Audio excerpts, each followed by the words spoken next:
So if you're wondering if the Nikon D700 is still a camera to consider buying in 2025, well, I'm gonna give you the short answer. Yes, absolutely it is. I'm gonna make the case here today for why the Nikon D700 is still a phenomenal camera despite the fact that it's now 17 plus years old. And some of the reasons why I love the Nikon D700 and why after buying two of them, one of which I sold, regretted, bought another one, that I think it'll be a camera that I keep for a very long time, if not forever. So I purchased this Nikon D700. You can see it here actually with the 50mm f1.4G lens. I really like that 50mm range on a full frame camera. But also this is just a killer lens, small, compact, great for multiple different types of uses. So I actually picked up the D700 used. I honestly don't remember where I picked it up. It was probably eBay. I tend to buy a lot of used gear on eBay or on Facebook Marketplace, sometimes on KEH. So it's probably either KEH or eBay that I picked this up. If I remember correctly, this camera had less than 4,000 shutters actuations on it. But I may be thinking about the other Nikon D700 I bought, so I'll confirm that if I can find it and put that in the comments down here below, as I usually do for corrections. But it was a very low shutter count, irregardless, less than 30,000 for sure, which on a camera of this ilk, as well as you know, just the robustness of the cameras in general, you know, 100,000 shots, 150,000, 200,000 shots on a camera is still probably a very usable camera. So getting this one for such low mileage as well, body was in absolutely perfect condition, no scratches on the LCD. It actually came with the protective screen on the back of the LCD, which is something I kind of clicked on to cover your back LCD, so that was kind of nice. And then I bought the lens separately with this camera, but so that's just a little bit about the backstory of how it came back into my possession. Like I said before, I regretted selling the Nikon D700 the first time around because I think there's just something very magical and special about the Nikon D700. And we're gonna get into that a little bit here in just a moment. So the Nikon D700, of course, is a full frame sensor. It actually has a 12.1 megapixel CMOS sensor. And you know, you might think, and especially in today's world where there's kind of a megapixel race, and it seems like there's everybody wants more and more megapixels. There's now cameras readily available in the marketplace with 100 megapixels. You know, kind of the norm these days seems to be in the 30 to 45 megapixel range. You look at something like the Fujifilm X-T5 is over 45 megapixels. I'm shooting now with the Nikon Z8 on a pretty regular basis, and the Z8 also has over 45 megapixels. So, you know, the megapixel race, as we all know, is something that's been around for a little while now. So you might look at this camera and go, wow, it's only 12 megapixels. I surely can't use that for my day-to-day work. But when you really think about it, you can still make a very large size print off of a 12 megapixel file. And especially in our world today, where most of the images we're creating are either in small format kind of settings, like a book, 12 megapixels is definitely more than enough for that kind of scenario.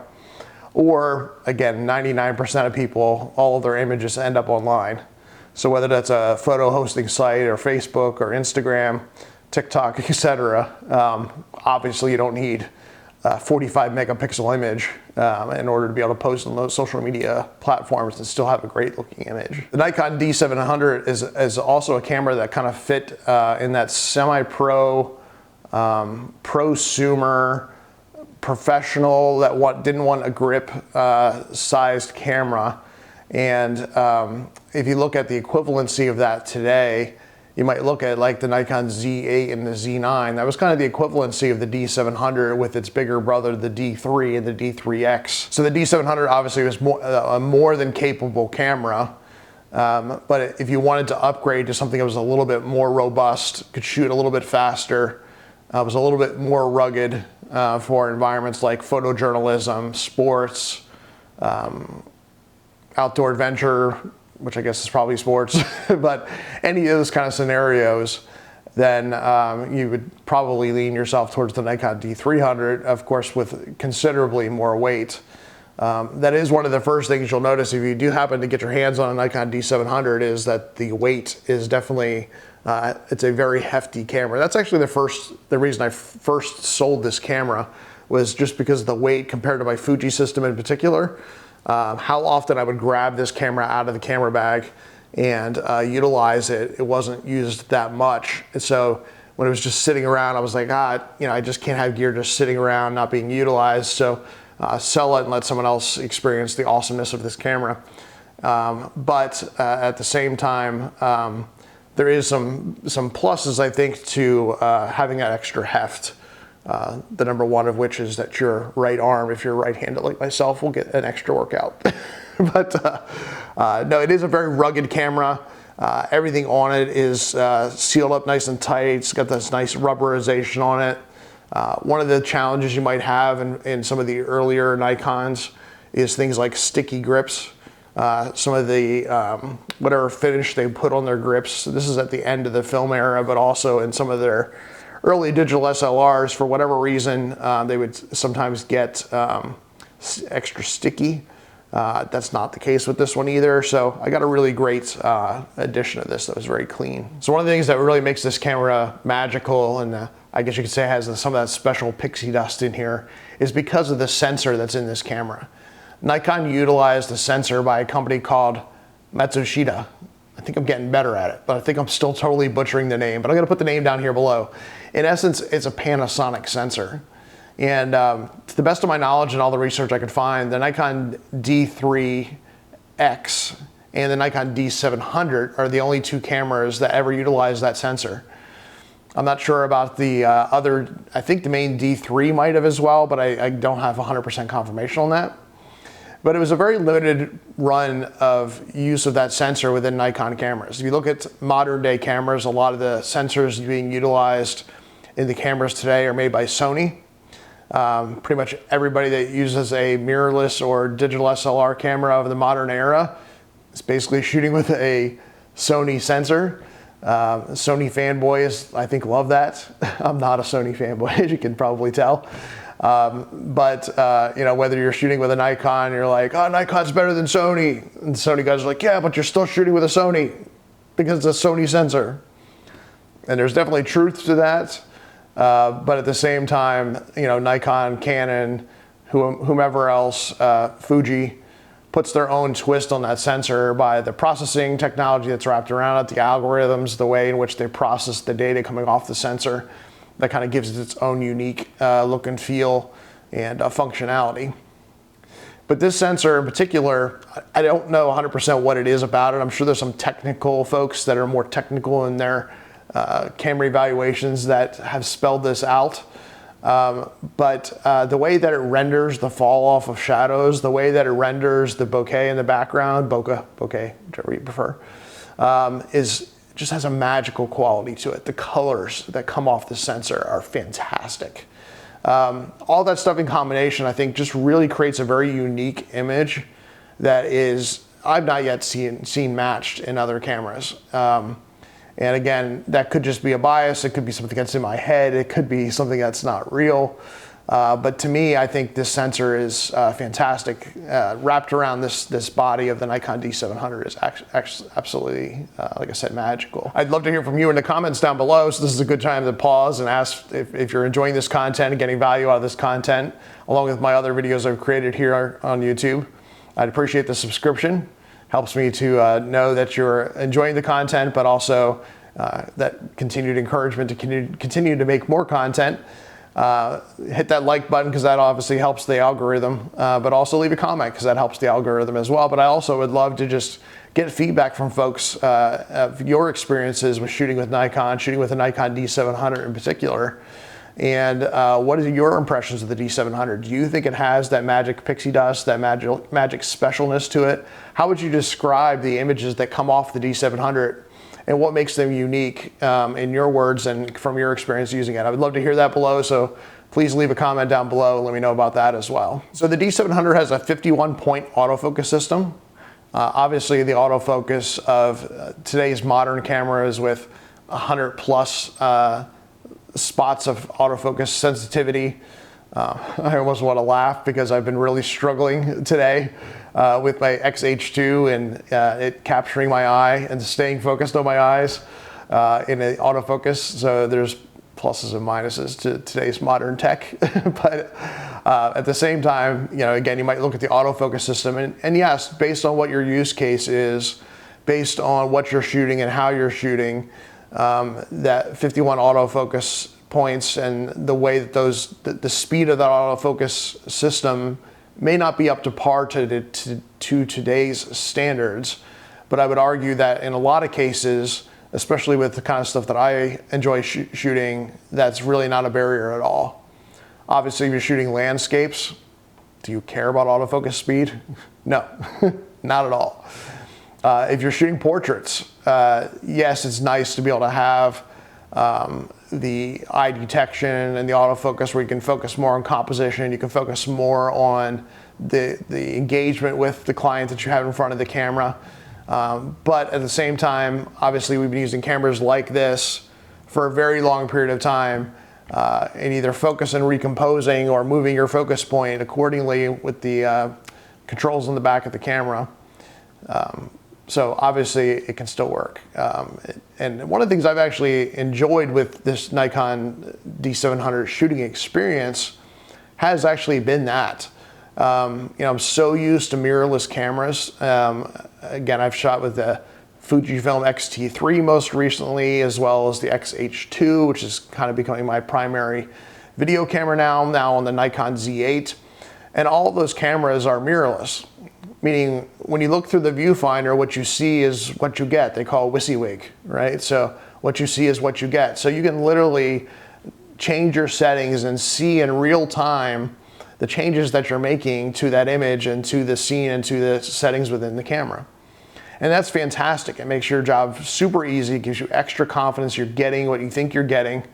There's a ton of benefits to that, even in low light photography where you're trying to better see what's going on, things along that lines. But at the same time, for me personally at least, I feel that it's made me lazy.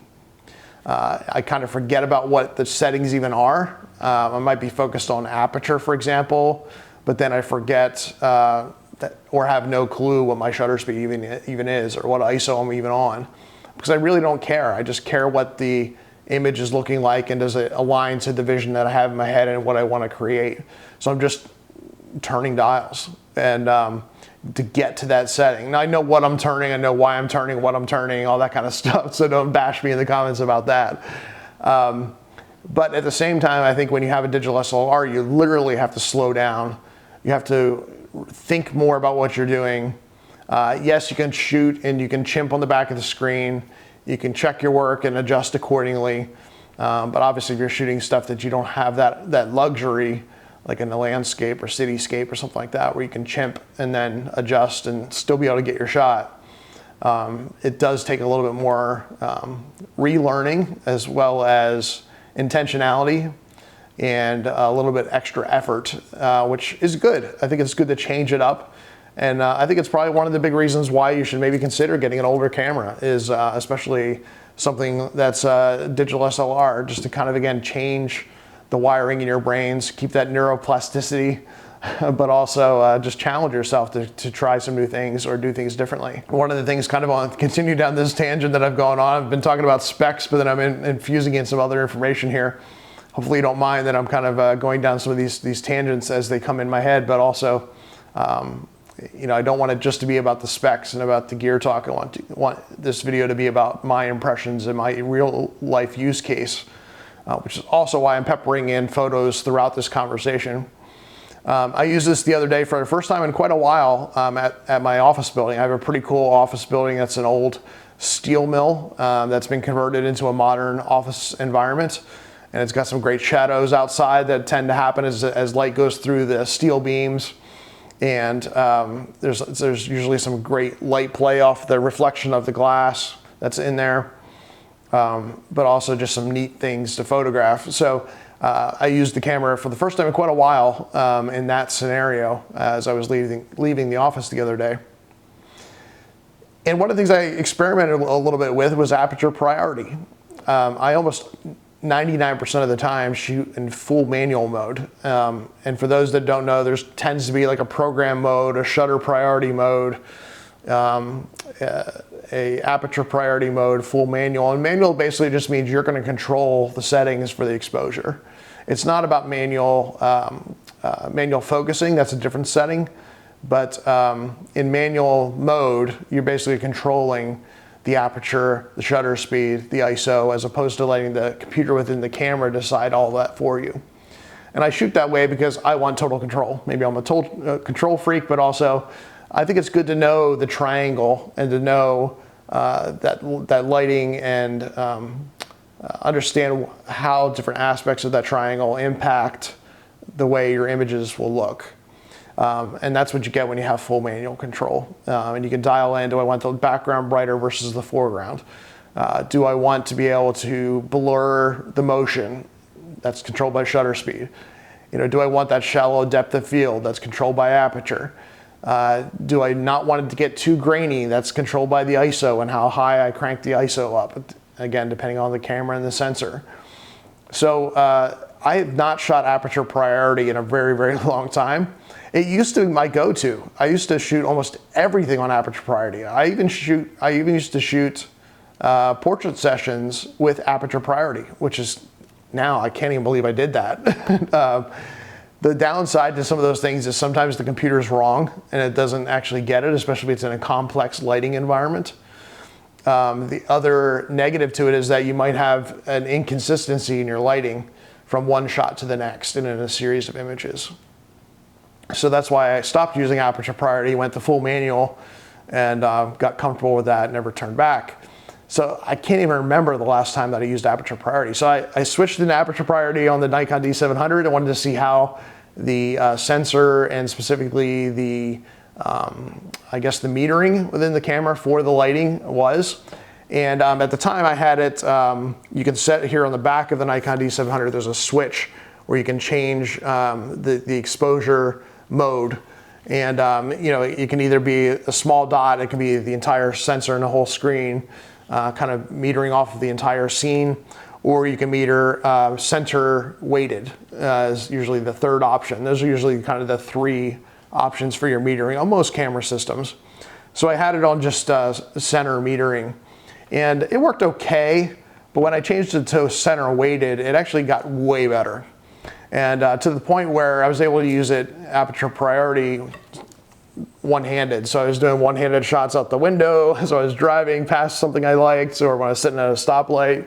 I was doing weird angles where I was shooting up at a skyscraper and had to kind of reach out the window and do an odd angle and just kind of shoot blindly.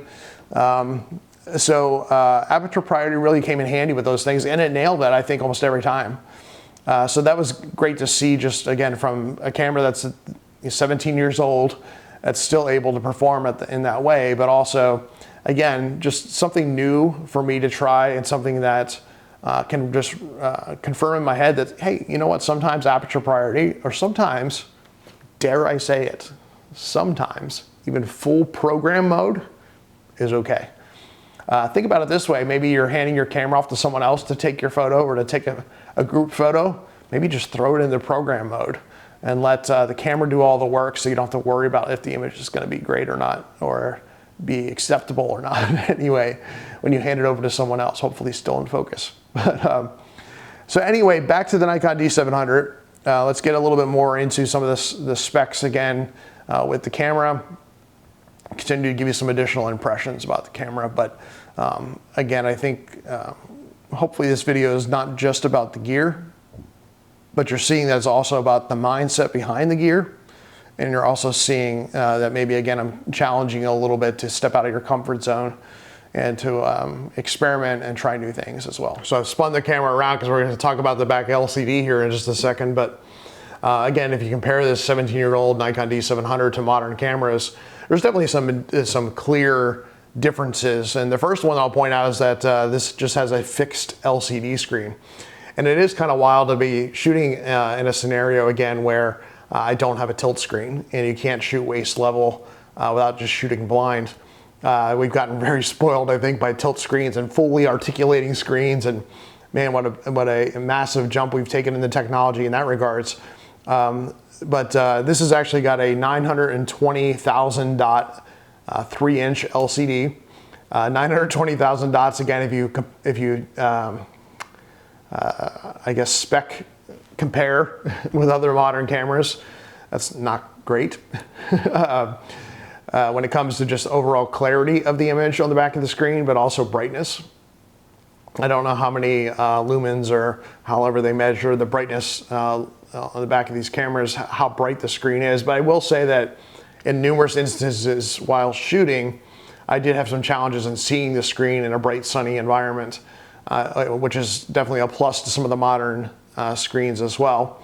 And you know, even with the kind of standard approach of, you know, kind of chimping and trying to cover up the screen with your hand or use your body to cover it or get different angles, it's still very challenging to see the back screen a little bit.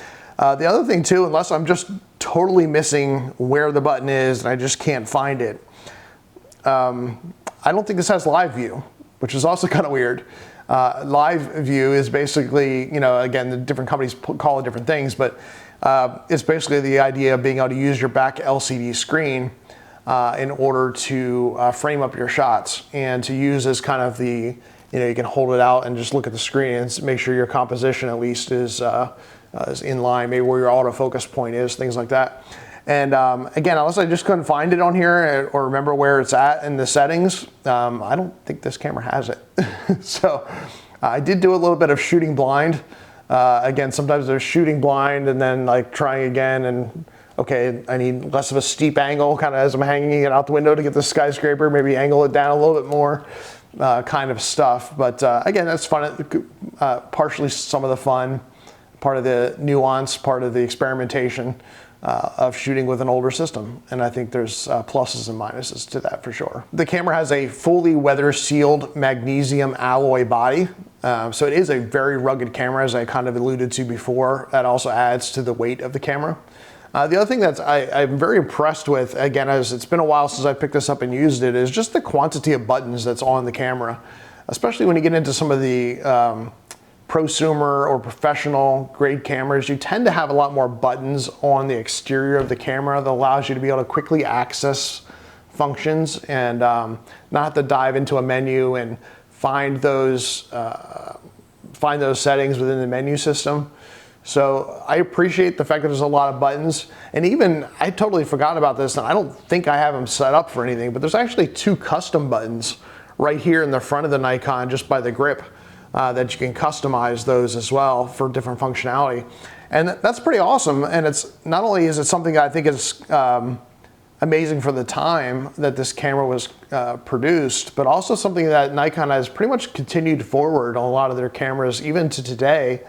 My Nikon Z8 has two function buttons here on the front that are programmable. So I think that's kind of a really cool way to add some customization, but also just the placement of those as your hand is in that grip and you're able to just move one of your fingers over to be able to hit that button and make some adjustments on the fly without having to take your eye off the camera or stop the flow of what you're doing, I think is a great great layout on a camera. The Nikon D700 was actually discontinued in 2012. If you look at the successors and the kind of the lineup of Nikon cameras that followed it, you had things like the Nikon D800 and the D810 that were the immediate successors to this camera. And D800, D810, another camera system that is absolutely legendary. For several reasons. You remember the D800 had some issues. I don't remember exactly what all the issues were with it, but maybe if you remember, you can put it in the comments. But it was relatively quickly replaced by the D810 because they wanted to fix some of those issues that the camera was having. I think it was something with the mechanical shutter system, if I remember correctly, that there was issues. I don't think it was oil in the sensor. That might have been the D750. All cameras have issues, but Nikon's had their string of issues over the years that's resulted in needing some quick fixes or upgrades or refurbishments to their camera systems. Yeah, the D800 and the D810, I would also say, are somewhat legendary cameras just based on, again, the functionality, the image quality, but I would still argue that the D700 wins out because of that magic pixie dust and the special sensor that's in this camera.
Just for fun, I thought we'd just compare for just a minute the Nikon D700 with the last digital SLR that Nikon created, which was the Nikon D850.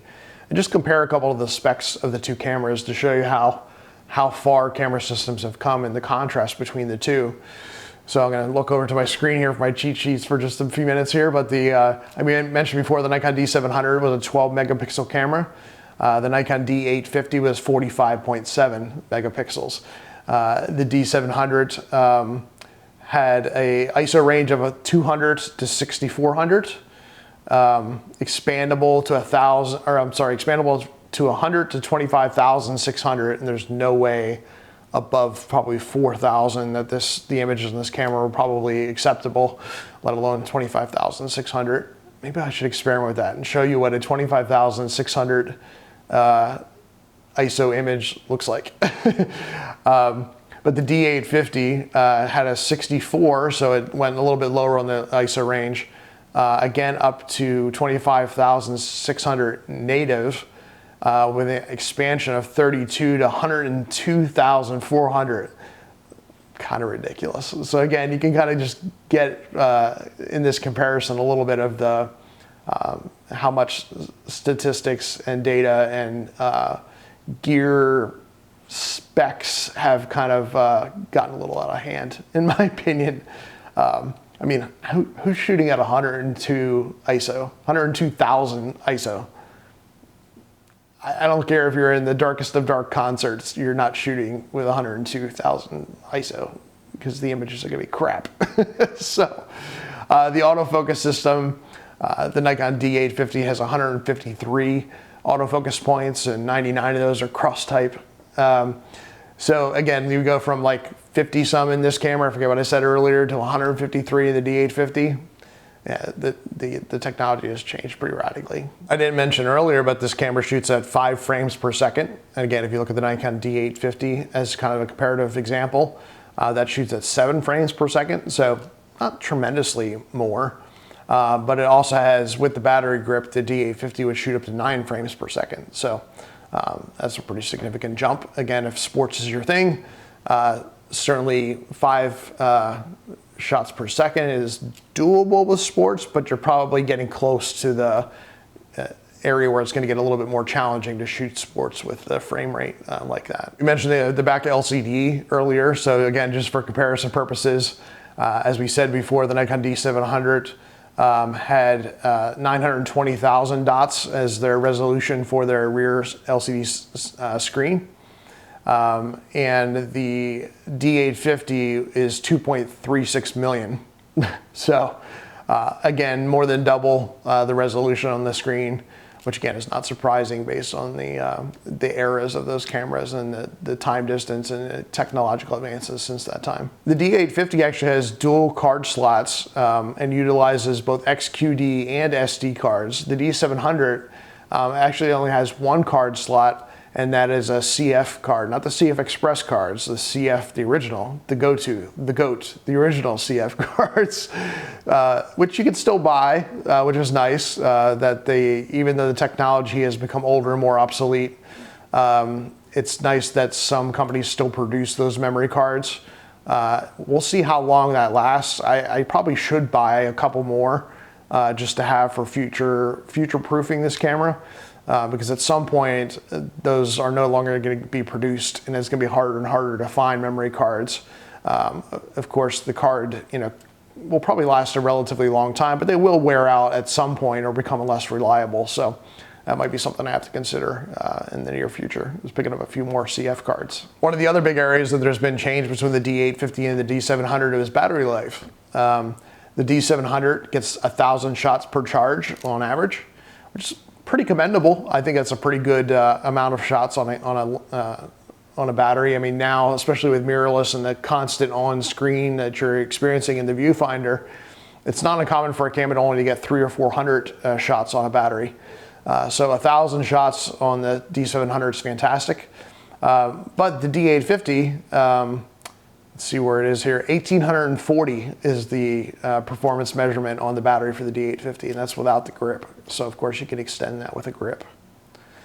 The D700, I believe, had a grip available for it. I think I might have had it actually with the old camera, the other version, the other time I had bought this camera. But again, just because of the size and the weight and the beefiness of this camera, and typically I'm not doing 100% shooting with just this camera. In the case of this this shoot I'm doing here, I'm obviously not in my normal setting. I'm at an Airbnb doing a photo shoot, and I think I brought 5 cameras with me, which again is ridiculous. But one of them, to be honest, is just for shooting a video with it. So I had to lug that camera along just to be able to create a YouTube video with it in one of my Airbnb settings. But the D700 I do hope to shoot a little bit with. I didn't get a chance to yesterday, but hopefully today get to shoot some images with that. But I do have some past images I'll show in the video from past photo shoots with it. But I had this, and then I had of course I'm shooting video here, so I brought along the XH2, and then I brought my Z8, which is my primary shooting camera. And then I brought my little drone, which you can watch a video about.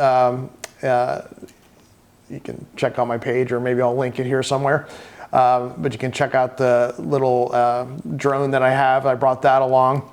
And of course my cell phone. Yeah, I had quite a few cameras. A wide array of diversity and brands.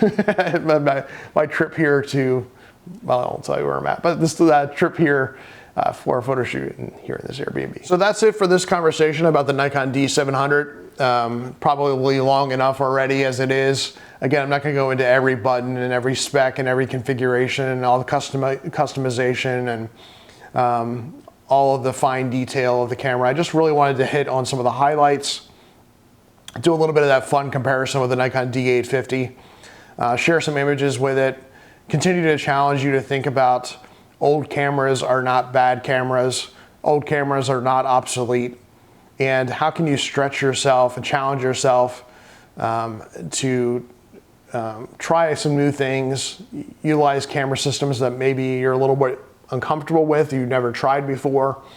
I've shot Pentax, I've shot Canon, I've shot Nikon, Mamiya on film. So I've shot a little bit of everything because again, for me at least, it keeps it fun, keeps it interesting, keeps it fresh, continues to challenge me, continues to stretch my brain, allows me to not get too comfortable.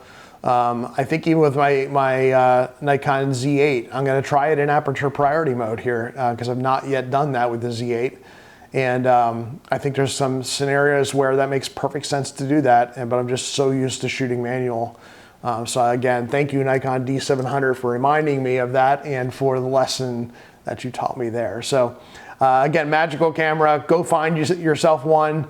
I don't think I mentioned earlier, but literally you can get for under $500, you can get a world-class, phenomenal,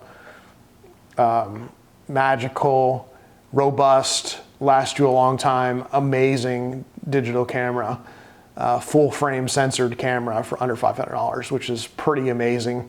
Especially as newer and newer models come out, the price goes lower and lower on those older models. So I encourage you to check that out. Also, highly recommend, didn't really get into any detail about it, but the 50mm f1.4 G lens for the full frame system. Again, phenomenal lens, takes amazing images, very versatile. Highly recommend that lens as well. Again, I appreciate the subscription. I appreciate the like and the comment down below. Check out my other gear review videos, but also some of the other content that I'm posting. I also have a video coming up here soon that's maybe already live by the time you see this about my favorite film camera. I also have another video coming up with my favorite camera bags. So you have to check out those videos as well.